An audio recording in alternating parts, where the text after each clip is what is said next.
Hello and welcome back to Bookmark Chronicles, and welcome to authors that I will never read again. So these aren't authors that are like super problematic or anything like that. It's just I'm not planning to ever pick up any of their books for one reason or another. I'll go through 5 authors that I have read from before and just don't plan on reading ever again. First up is Brandon Sanderson. So I did a white man fantasy vlog last year and I read the first book in the Mistborn trilogy and I actually really liked it. I think I rated it 4 stars. It was a very interesting story. However, something told me when I finished that book that I probably would not want to continue the series, and so I had friends of mine tell me what happens in the rest of the series, and it's for the best that I decided to stop when I did. Now, Robin and Jess were also reading the Stormlight Archives, and I just don't ever see myself picking up another book by him. One, because while he does have very interesting worlds, they're kind of slow to build, and so many of his books are over 1,000 pages, and I just cannot believe that that is actually necessary. So for me, Mistborn was good. I had a good time. Let that be my memory of Brandon Sanderson, and we're gonna leave it at that. Next is Rebecca Yarros. So I read Fourth Wing. I actually had a really fun time with it. It's all vibes. We are not there for plot and logic. We are there for the vibes and the talking dragons. We all know this. However, I did continue on to Iron Flame and I hated it. So I DNF'd that series. I've had people on TikTok just tell me what happened, and it is again for the best that I decided to dip out when I did. And I just don't really see myself reading any of her other romances. If I'm not mistaken, Fourth Wing is her first romantasy.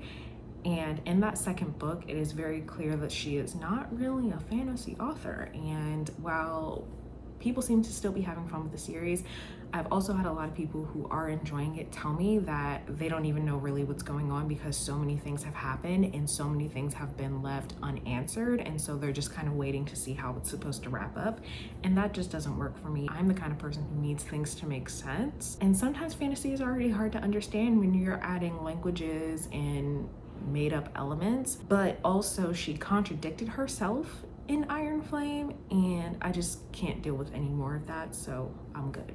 Next is Kasha Thompson. I tried to read 3 different books by this woman, and I have come to the conclusion that she is simply not the author for me. The first 2 books that I tried to read by her, I DNF'd. One was At First Sight, which is a romance based on Married at First Sight, which is a TV show that I love, but it was just so cringy and awkward, and the writing didn't work for me. I gave her a second chance by reading Working Through It. However, I do not condone and will never support cheating in a romance. No. And so finally, I read all the way through Figure of Speech, which is, in my opinion, scandal fanfic, where the love interest basically throws a fucking temper tantrum when he doesn't get what he wants, despite the fact that he is the president of the United States, and disrespects the main character and never apologizes for it. I have a DNF review of that, so I will have that linked in the cards in the description for you. If you know me, you know that I don't like when love interests are mean to each other. If it's like a one-off thing and it's like kind of joking, or you can sort of let it slide, cool. But if it becomes a recurring theme, or if they go out of their way to disrespect the other person, I'm done. So yeah, I wanted to see how that one ended, and that's the only reason that I pushed through. I wanted to see if that situation was going to be addressed and if there would be an apology, and there wasn't, which is fucking wild to me, because how am I supposed to root for you to be together? So yeah, she's just not the author for me, and I had to accept that. I probably gave her one too many tries. Next is Jodi Picoult. So I have read so many of her books. When I was younger, before I got into romance, before I really got into fantasy, I was reading literary fiction, and I read a lot of Jodi Picoult. She is so good at plot twists, and if you are someone who enjoys books that take place during a trial in a courtroom, you're going to enjoy her. I am no longer a literary fiction reader. That's just not my thing. 90% of what I read is fantasy and romance. I have tried reading some of her older books, and I've ended up DNFing, which is something that I had never done in all the years that I had read by her.